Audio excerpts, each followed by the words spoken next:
Carla, hindi ka naman na mag-set itong jacket ko, ang coat ko. Thank you. Lalamig ka ata, kanina ka pa. Ano eh. Kaya nga eh. Sobrang lamig ba? Oops. Ito. Yan.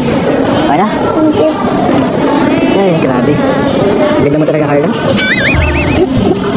Kaya nga eh. Bakit? Saka, hindi ako komportable sa suit ko. Oo? Dami-daming tao. Ako ba? Ayos lang yan. Maganda ka naman. Bakit? Bakit? Ano mata ko? Dapat masanay ka na. Baka ilang photoshoot natin to. Ang dami na. Diba? Medyo nailang na naman ako ngayon kasi sobrang daming tao. Bagay. Pero okay naman. Ang galing nga ng ano mo kanina. Ang galing ng mga projection mo kanina sa ano eh, sa camera. Bakit? Wagi ba ako? Siya? Natawa ka? Anyway, may bako, Carla. Diba, lapit ng birthday mo? Excited ka na ba?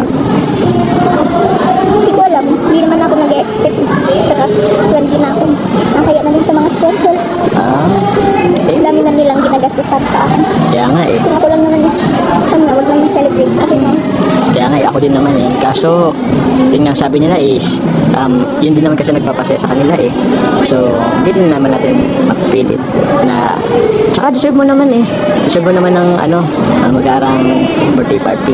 Tsaka isang beses lang naman yan sa isang taon. Diba? Ano lang natin. Pero, excited ka na ba?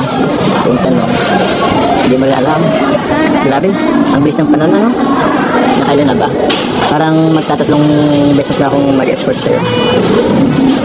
Grabe, bilis na ang panahon. Alam mo dati, crush lang kita. Pero ngayon, agong na kita. Bakit? Kailan tatawa doon? Ayaw mo ba? Ayaw mo ba? Ano ko na nasungit. Sumit pa ako.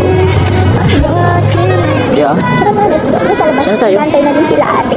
Sabay, tara na. Let's go.